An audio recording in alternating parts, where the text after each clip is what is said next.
Every day, the news brings more and more images of random violence, torture, and sexual aggression right into our living rooms. Violence and violent images permeate more and more aspects of our lives. And I think it's time to draw the line. I know that one place parents want us to draw the line is with violence in video games. The fact is that a new generation of video games crosses that line, containing the most horrible depictions of graphic violence and sex, including particularly violence against women.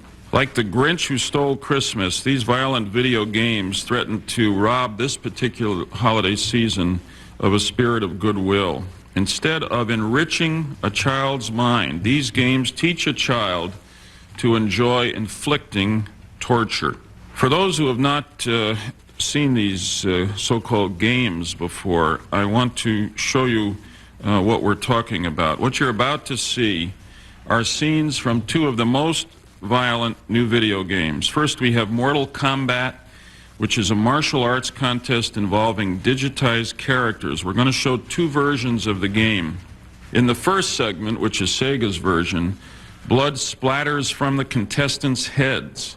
When a player wins, the so-called death sequence begins. The game narrator instructs the player to finish, and I quote, finish his opponent. The player may then choose a method of murder, ranging from ripping a heart out to pulling off the head of the opponent with spinal cord attached.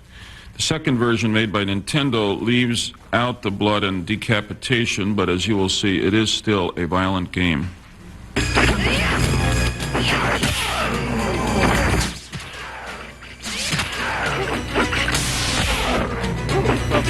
For a lot of you to see, but there's blood splattering every time.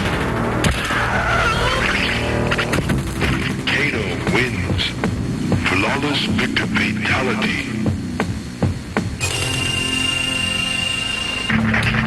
Fight.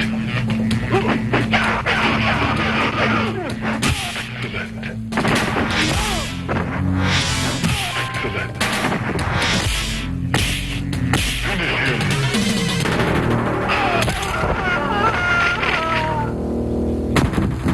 Sub-Zero win fatality. And this is a brief sequence from the Nintendo version.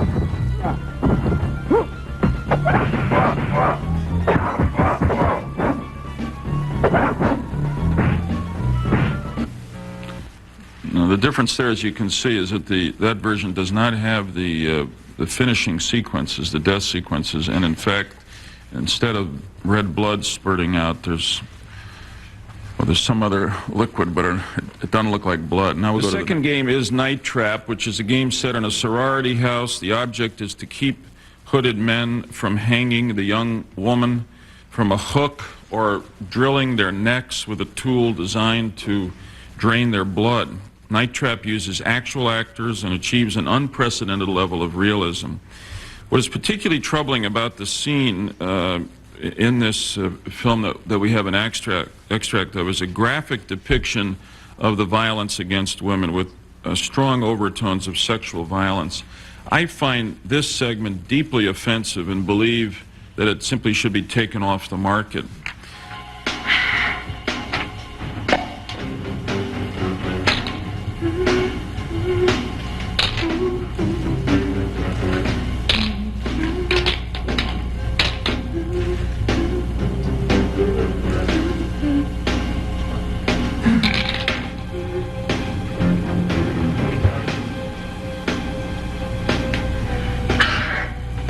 Megan, this isn't gonna work. You're not scaring me. Wait. What are you doing now? Megan, no!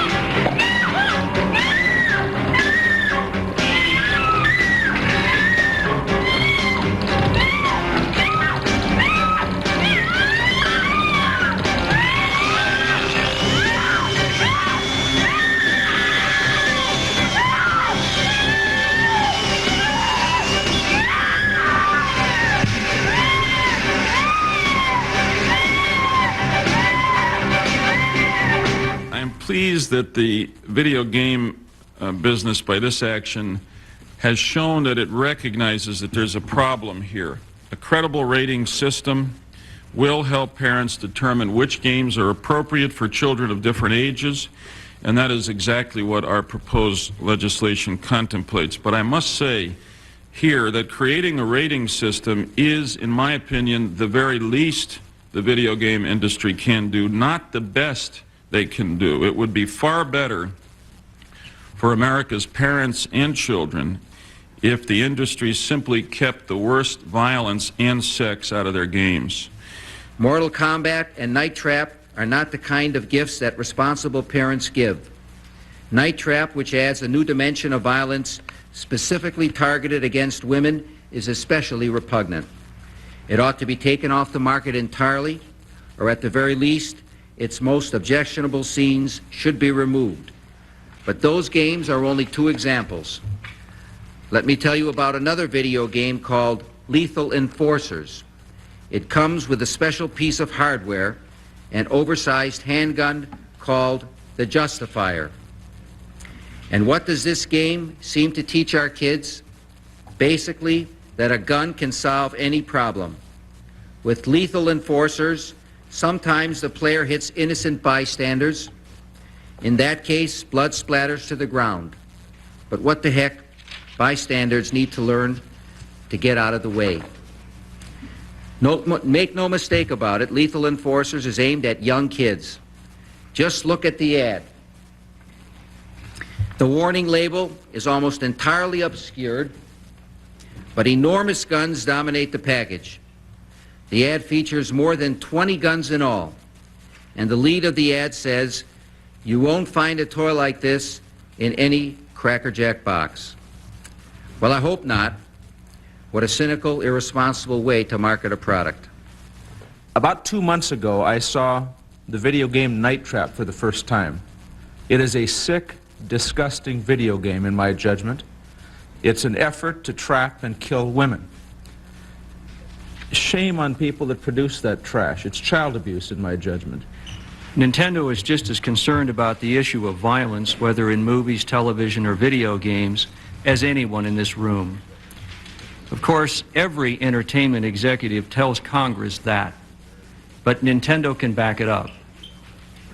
In the mid-1980s, when Nintendo entered the video game business in this country, the issue of violence in video games was not in the public's eye. But just like today, there was a computer software industry selling video games, and some of these games contained excessive violence and pornographic material. We didn't want Nintendo's name associated with this kind of product. Even then, we were concerned about game content.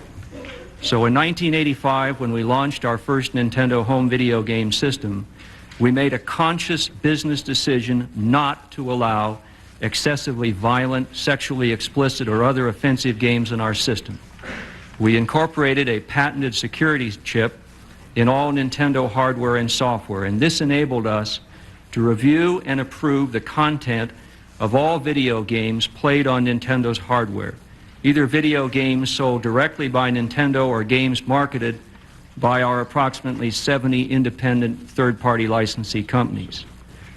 Nintendo has video game guidelines which control game content, and we've applied these to every one of the more than 1,200 games released into the marketplace by Nintendo and its licensees. Using these guidelines, we prohibit a number of things, including sexually suggestive or explicit content, random, gratuitous, or excessive violence, graphic illustration of death, excessive force in sports games, ethnic, racial, religious, nationalistic, or sexual stereotypes, profanity or obscenity, or the use of illegal drugs. And over the last 8 years, these guidelines have kept an enormous amount of offensive material, including excessive violence, out of American homes. In the past year, some very violent and offensive games have reached the market. And of course, I'm speaking about Mortal Kombat and Night Trap. And let me say that for the record, I want to state that Night Trap will never appear on a Nintendo system. Obviously, it would not pass our guidelines. This game, which as you've indicated, promotes violence against women, simply has no place in our society. Let me turn to Mortal Kombat. To meet our game guidelines, we insisted that one of our largest licensees, Acclaim Entertainment, remove the blood and death sequences present in the arcade version of Mortal Kombat before we would approve this game. We did this knowing that our competitor would leave these scenes in, and with full knowledge that we would make more money if we included the offensive material. We knew that we would lose money by sanitizing Mortal Kombat, but sanitize it we did. And unfortunately, I must say that we have been criticized by literally thousands of young game players for insisting that the death sequences be removed from this game. What's been the form of that criticism? We've received letters. We've received literally thousands of phone calls. Those people actually call and write to complain that they can't have the more violent game on the Nintendo system. That's correct. The letters and the phone calls essentially say, leave in the violence. You're censoring. I'm pleased to present Sega's views on how we can best ensure that all consumers, especially parents, have the information they need to make appropriate choices among interactive video products for their family. In recent days, the glare of the media spotlight on this issue has resulted in the circulation of a number of distorted and inaccurate claims. The most damaging of these distortions, in my view, is the notion that Sega and the rest of the digital interactive industry are only in the business of selling games to children. This is not the case. Yes, many of Sega's interactive video titles are intended and purchased for young children. Many other Sega titles, however, are intended for and purchased by adults for their personal entertainment and education.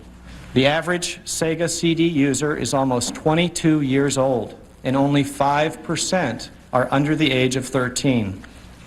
The average Sega Genesis user is almost 19 years old, and fewer than 30% are under age 13.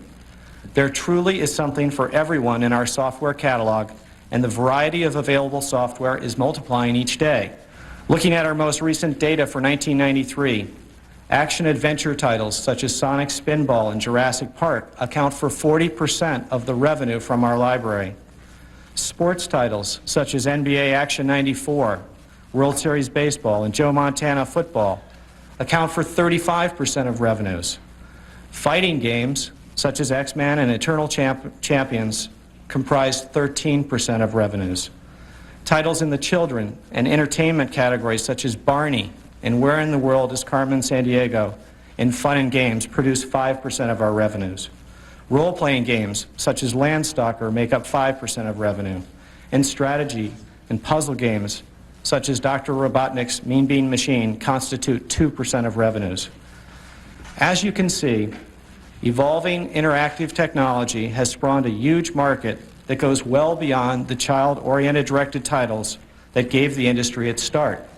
Clearly, whatever Congress might do would affect a large, diverse group of consumers, young and old, in a volatile industry only in its infancy. Information, not regulation, is the appropriate policy. Last September, Sega completed its phased implementation of a comprehensive parental guidance program which we began developing over a year and a half ago. The Sega program is a three-pronged approach designed to help parents determine the age appropriateness of different interactive video software. It includes a rating classification system, a toll-free hotline, and an informational brochure. Building on the motion picture industry model, the Sega rating system applies one of three classifications to each interactive program released by Sega: GA for general audiences, MA13 for mature audiences aged 13 and over, and MA17, adult appropriate, not suitable for those under 17. A few months ago, we began working with video game manufacturers and others involved in the interactive video game industry to create a comprehensive, industry-wide voluntary rating system for interactive video. We have announced a major video game and new technology conference for April 10th and 11th in Chicago, where interactive video manufacturers, distributors, and retailers will meet to discuss a variety of issues, including content and ratings. We see a very high degree of agreement among the manufacturers about the need for a comprehensive rating system and the desire to implement such a system. Mr. White, let me begin with you, and I suppose in one sense go to the heart of the matter.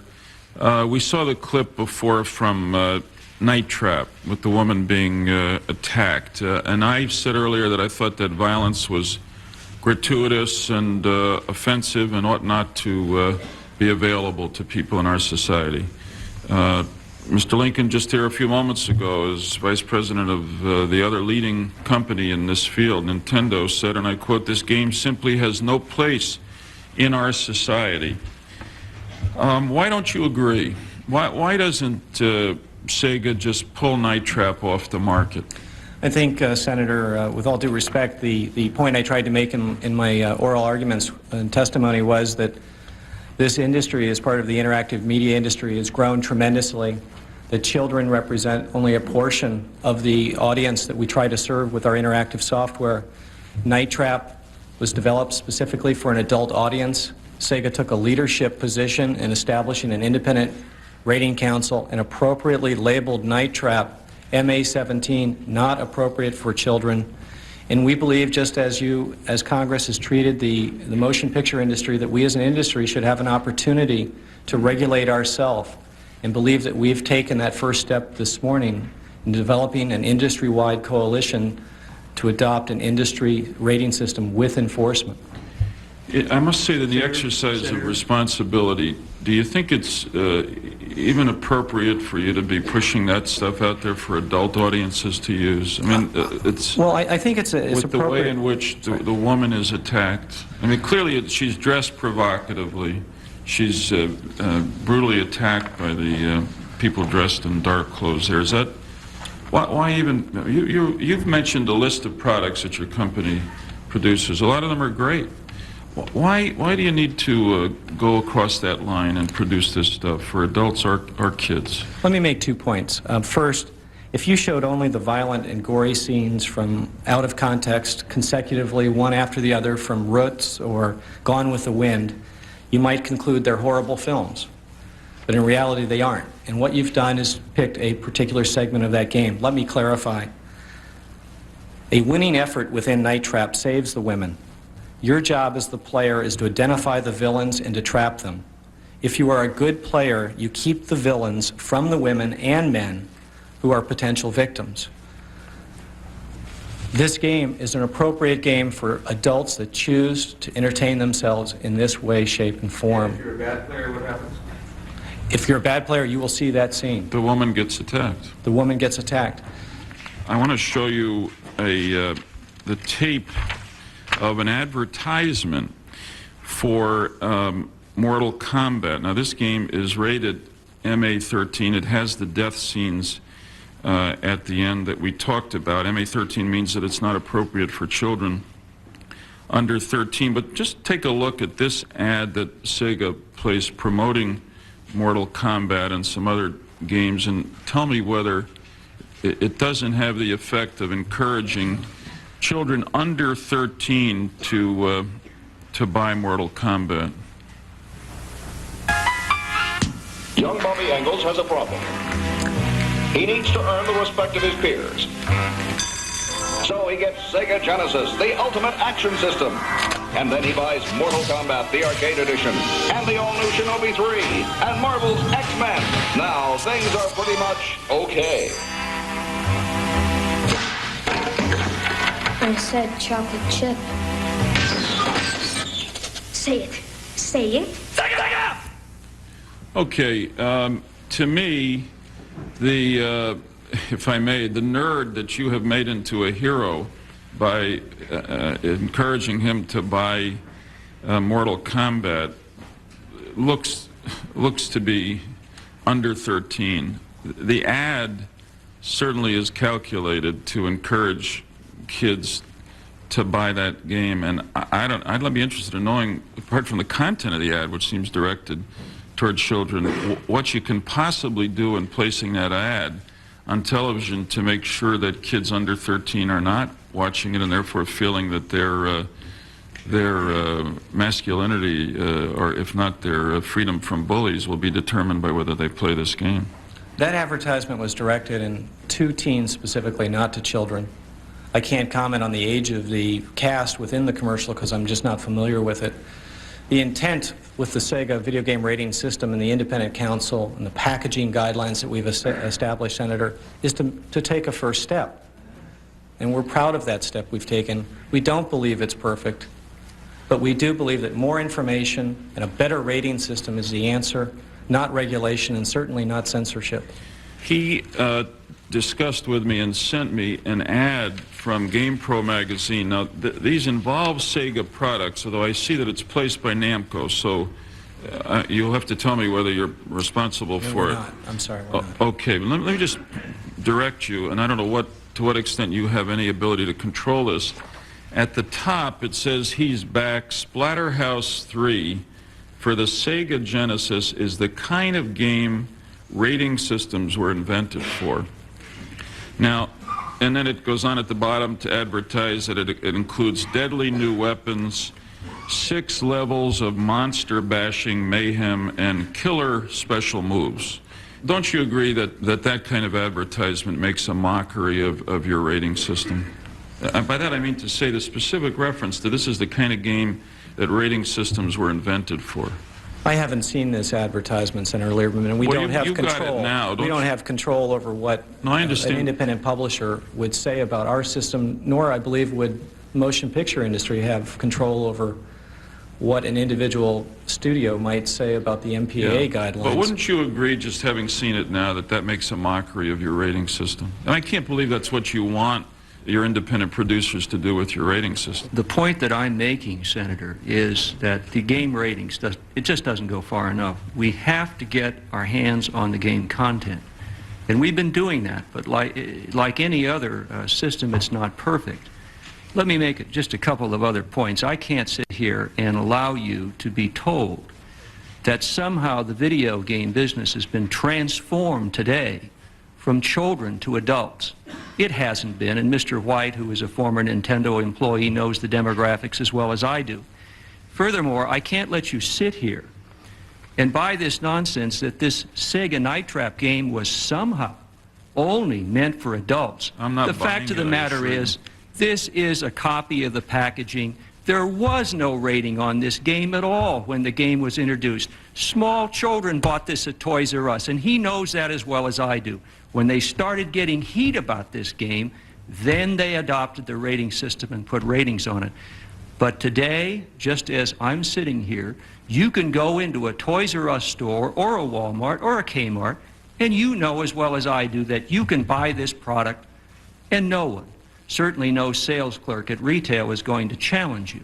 So the point I'm getting at is putting these ratings on, if that's as far as we're going to go, isn't going to get us anywhere. We've got to get further into this. It's all well and good to say that we have content guidelines. Sega of America has content guidelines as well. I had the opportunity on Tuesday to meet with your staff and some of the others to show some of the Nintendo video games to the staff and compare the level of violence in the Nintendo video games to the same game on the Sega platform. And I'd be pleased to show a minute or a minute and a half of that comparison to demonstrate that the contents that, the guidelines that Mr. Lincoln speaks of continue to allow excessive violence in these games without the benefit of a rating system, without the benefit of clear packaging, saying this is for mature audiences. Our system, our voluntary system with independent rating council suggests that all fighting games receive an MA13 label and warning so that parents can decide whether that level of activity, aggressive activity in a video game, should or should not be allowed into the house. Nintendo continues to suggest that their internal guidelines are appropriate and go far enough. It simply doesn't. According to NPD research, Street Fighter II on the Super Nintendo was their #1 game last year.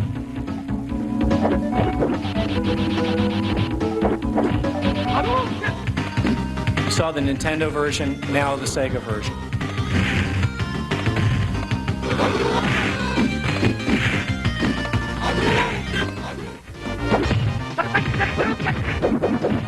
same level of violence, in our opinion. No rating.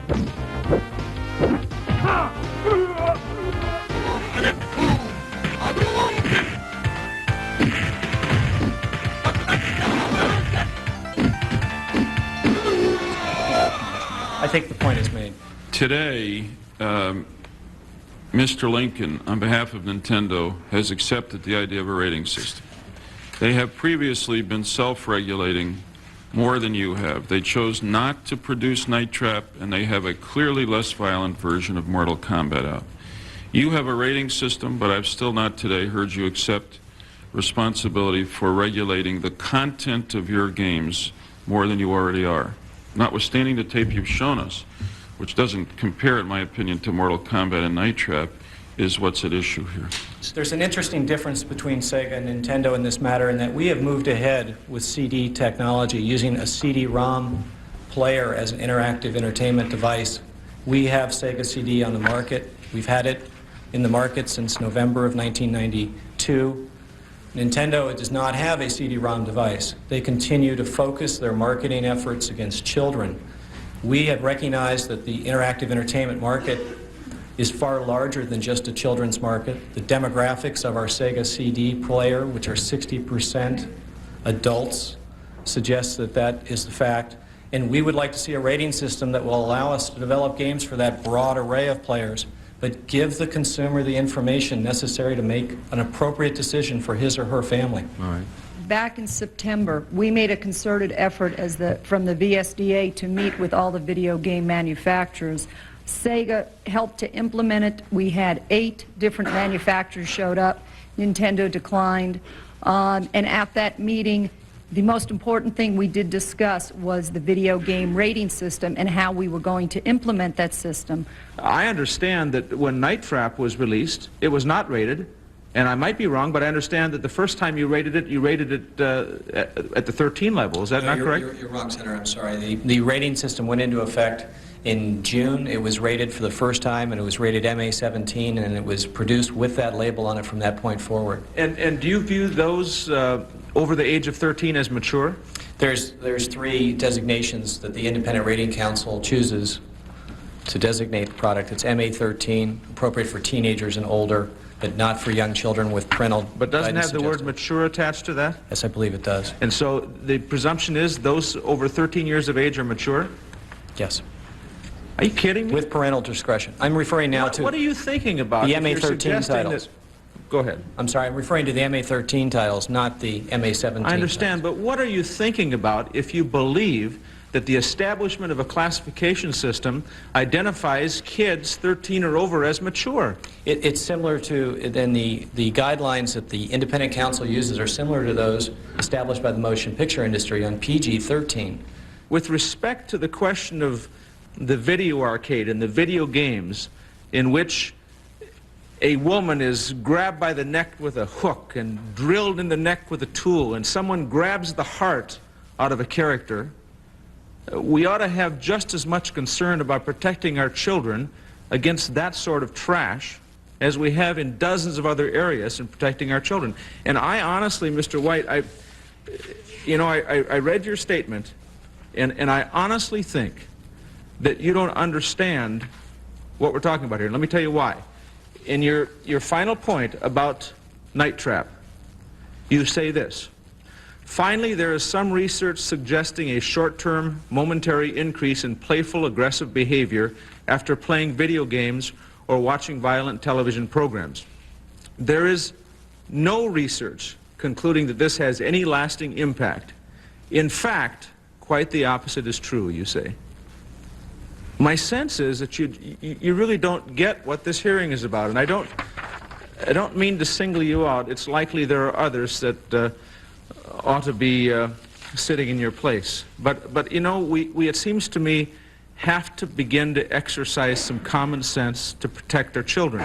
And when you say, and when others say, and my guess is the person that marketed this particular game says, this is not for kids, this is adult entertainment.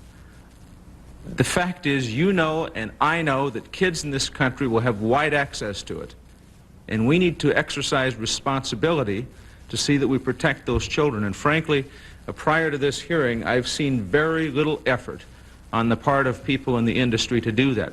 The effort has been to try to follow the money tracks and see how you can profit.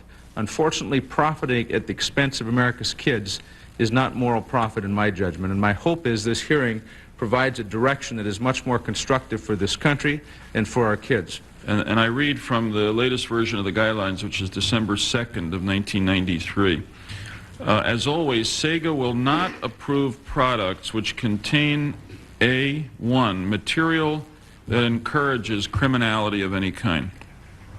Isn't making a game and selling it that encourages a kid to point a gun at a television set and rewards his success or her success by increasing the firepower of the gun, encouraging criminality? I mean, we're all aware of this incredible outbreak of gun violence in our country. Is it responsible? Let me put it another way. Is it within the terms of the guidelines that you've established to make a game that puts this in the hand of a child and rewards his skill at shooting at the television screen? And the characters in it, including, as Senator Cole said, innocent bystanders who, when hit, are pumped back and bleed.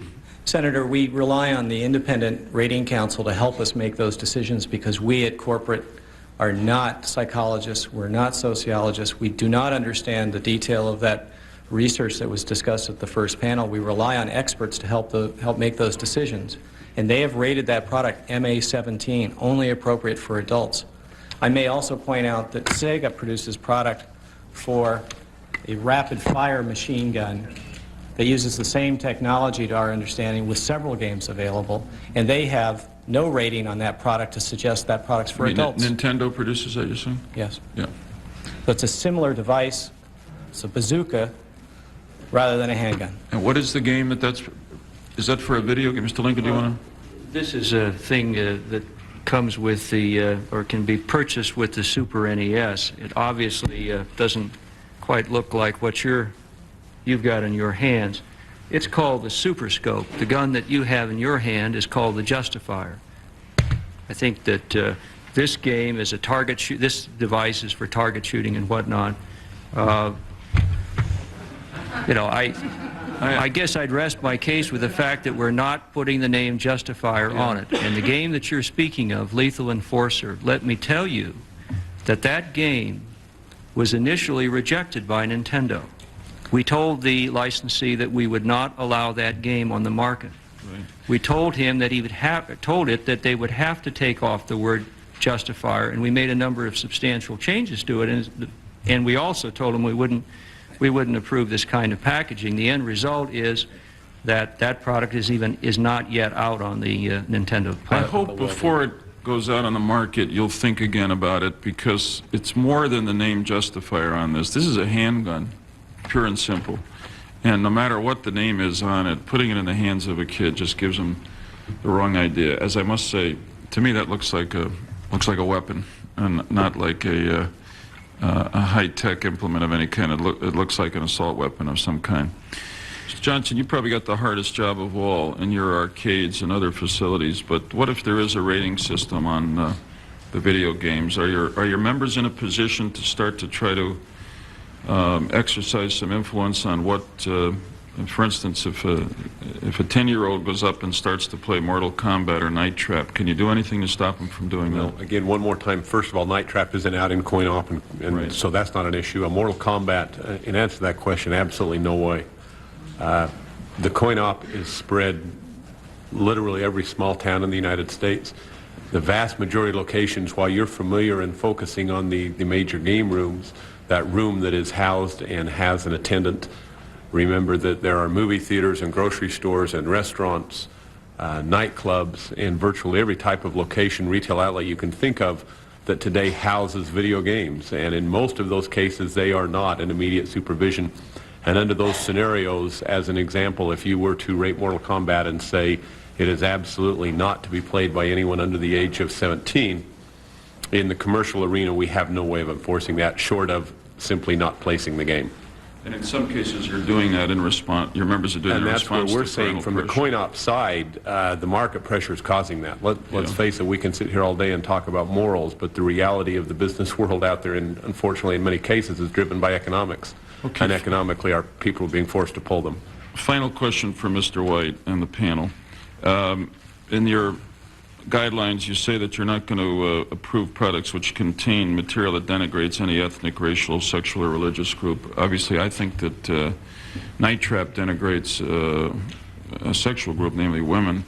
But and we've talked about that. But in this, again, this is not your ad. In the Konami ad, there's a reference to ninjas. It talks about fighting ninjas in Chinatown. Aside from being, as I understand it, culturally inaccurate, since ninjas are in the origin Japanese and not Chinese.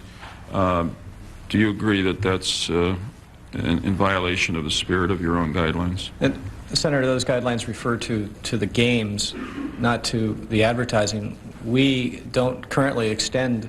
No, I understand that. That's not our advertisement. So would you say that if your advertisers at Sega asked you about including that kind of phrase in a Sega ad, that you'd tell them not to do it? I'm sorry, I don't know which phrase you're referring to. Well, there's a reference there to fighting ninjas in Chinatown. To me, it seems like an minimum ethnically insensitive, and maybe We'd strongly discourage that kind of language. Absolutely. Okay. What I discovered, I eventually described in my book, Video Kids Making Sense of Nintendo. And what I found shocked me. Video games are overwhelmingly violent, sexist, and racist.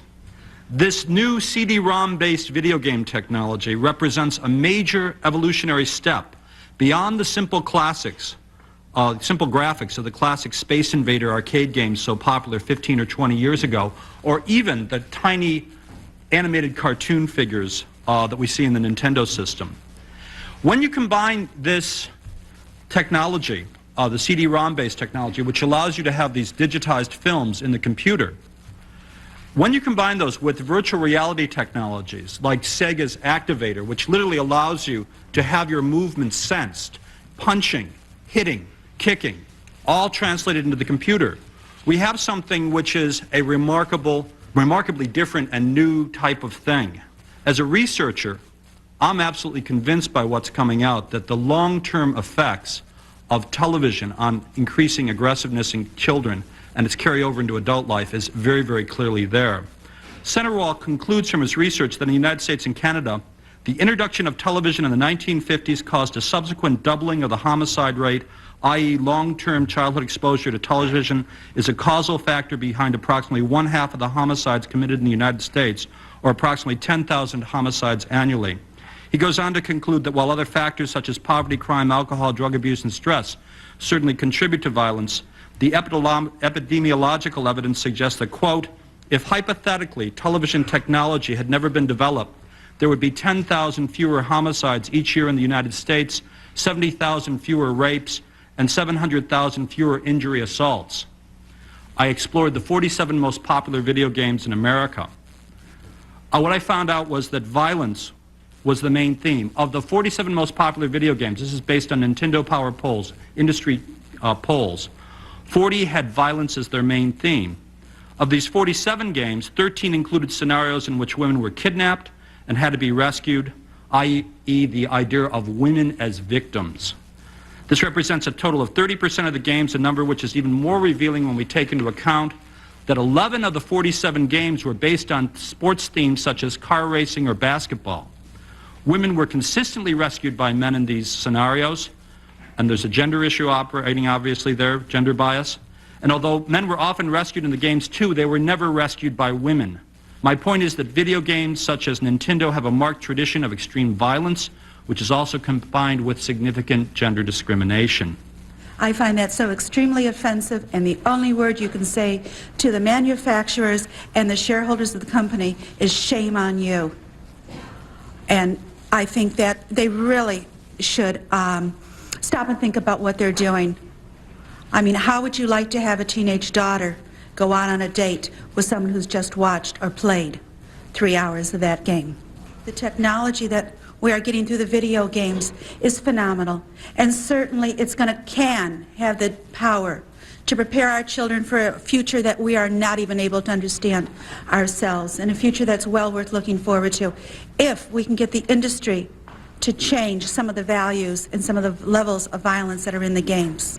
When computers first came out, computers and video games were played equally among boys and girls in the classroom. There was equal time. Now there's a turn around where it seems more boys, of course, are comfortable with the technology. Video games are geared for boys. We are losing 50% of our children are losing the value of learning from the interaction techniques and technology. We are now losing another generation of women if we don't start addressing that the video games must address the needs of all children, and the need, of course, being a safe toy. The girls are very offended by the lack of games for them to play with. They feel inferior. The boys and girls are very easy to determine which are girl games, boy games. Girl games are the ones with the fluffy little bunnies, and they're the games the boys choose not to play with. Playing video games has become a macho boy thing. Girls are being trained in dressing Barbie dolls, and boys are being trained in technology. This has to change. The self-image that we are giving our girls through the video games is showing them that they are, once again, sex objects and victims. They have their choice. The very few women who are of any kind of power are built with iron body parts, or they have the kiss of death. Once again, they can blow the kiss of death. Once again, we got sex and violence mixed in the message. This has to stop. One of the things about the games is they have remarkably similar scenarios. The game industry is, in point of fact, not developing new games. What they're doing is they're cloning them from one another. There needs to be a major effort to develop quality games, and there are a whole series of scenarios we know from game and toy history in order to do that. I feel to allow themselves to police themselves when they've already demonstrated they are out of control is like leaving a classroom in charge with the troublemaker. You know, that's not responsible. I feel that they need to have more input from people in the field, like some of the gentlemen I'm serving on the panel with. The video game literature, which I've reviewed very carefully from the psychological point of view, psychological studies, are all from the early 80s, as you pointed out. And they're based on arcade games, Space Invaders. Right. And those are shoot 'em up with, and they're highly depersonalized. Right. There are 3 or 4 generations of video games. There's Pong, there's things like Space Invaders, there's Nintendo with cartoon figures. We're into the next stage right now, which is Night Trap type games, and there's a new stage after this, which is the combining of this with virtual reality devices. I mean, imagine this game with iPhones that bring sense around, digital contact devices, data gloves, those types of things. That's the other level, and we're beginning to move into that. Sega, to my knowledge, has got a new wraparound vision screen available right now. At least it's been advertised, or it's coming out. Maybe they could provide some more information about that. But that's where kids literally physically participate in the violence. You see, the studies that need to be done, we need to redo all the classic television studies. There's a parallel issue, and I would say it's relevant here in terms of violence against women, which is there is a new field emerging called cybersex and dildonics. That's not a joke. And what it amounts to is pornography being placed on CD-ROM technology. And essentially what it comes down to is you can dial up what you want in terms of a blonde or red-headed brunette, male or female, dress the person up, get them to do various things you want them to do. Now my concern with that is either, I'm not sure if it's possible to have more benign forms of that, but if that stuff gets into the hand, imagine that getting into the hands of a 13 or 14-year-old who's had no sexual experience or encounters, and they work on those models in the video game context or in the computer context for 3 or 4 years, and then they finally meet, you know, a real woman on a date. I would not want to date that kid, frankly. Right. I mean, that's very scary. In interviews with children, what I found was that they talked about the ninjas as being bad. And then you asked them who the ninjas were, and they were sort of like the Japs and the Chinese. Yeah. And it turns out that they perceive Asians, any Asian, as being extremely violent, as being dangerous, as being evil. It's operating at a very basic level and at times simplistic. It carries over into other areas as well. There is depictions, I believe, although it's hard to prove, but my perception of homophobia operating in terms of how certain types of women are portrayed. I think that there are also things about race in terms of black and color issues that are clearly there. They're subtle and they're hard to get at sometimes, but I think they present a rather disturbing world. There's another issue that I found in my research that I think is very important, and that is that I interviewed children, girls in particular, large numbers of them, and they basically said, I don't like video games, I don't like computers, I think I would like them, but I don't like what they're about, is what they said essentially. Can you advise, I mean, I would have third graders say, what are some good games I can play? Yeah. Now my argument here would be simply, if it's important as you're arguing, which I think is critical, that video games, and as the industry people often argue, that video games are the first introduction for children into the culture of computing, then we're discriminating against girls by providing them with these consistent negative images because they get turned off to computers at a very early stage. And if those are really, if these are tools for the 21st century in a certain sense that they need to master, we're driving them away from these tools, and I think that's very objectionable. I'd like to make a suggestion that I don't think is that difficult to do. I'd like to see violence portrayed accurately. I would like to see in television violence, when someone is shot in the leg, someone isn't winged, but what really happens to them. I would like to see in a video game that if you punch someone viciously, they don't get up and walk away immediately and take another punch. I think the kids do not understand. When I interview children, I spend a lot of time out in the field interviewing kids, and they don't understand what guns and hitting does. And I think they need to understand that, and they don't get that communicated to them through either television or video games at all. They think that guns aren't that serious. They don't understand that guns kill people, or that when a gun goes through your leg, you may not walk again or you may lose your leg because your leg may explode. They don't understand any of that. The best thing you can do, not only for this country, but for yourselves, is to self-regulate. And believe me, it's not only going to be important to our kids, it's going to be important to the ultimate credibility and success of your business. And frankly, in some measure, it's going to be important to the maintenance of constitutional freedoms in our country, because unless people self-regulate, unless people draw some lines, the sense that too many people in our country have that we're out of control is going to lead to genuine threats to our freedom, which nobody wants to see. So we've come some ways. I appreciate the ways we've come, but we've got a ways to go yet. And I hope that you will become the leaders in this. Senator Cole and I have a lot of other things we can work on here in the Senate. I hope that you'll take it from here and work it in a way that we don't have to worry about it anymore. Senator Cole? Yes, thank you. Just final word, consistent with what Senator Lieberman just said. You know, there is, in America, an awful lot of freedom, and we cherish it, we want it, we deserve it, and we're not going to let it go. And neither is the commercial world, nor should you. But there is that tendency, at least I see it here this morning, but it's not unique, I think, to this particular industry. As you know, there's always that tendency to use the system down to the last inch to maximize profit and stock price and so on. It's human. I mean, I'm not suggesting these are bad people. But that's what happens in our country because it's so free, and you know, everybody has an opportunity to do almost whatever they want with its certain limitations. And I think this is an example of how we can push it too far and really do great damage to our country. You see it in other things, not related to your own business.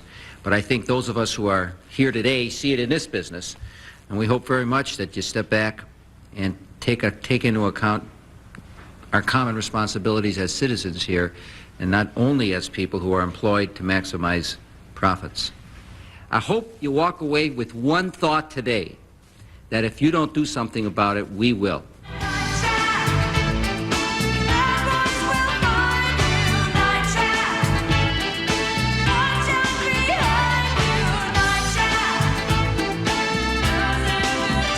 I want to state that Night Trap will never appear on a Nintendo system.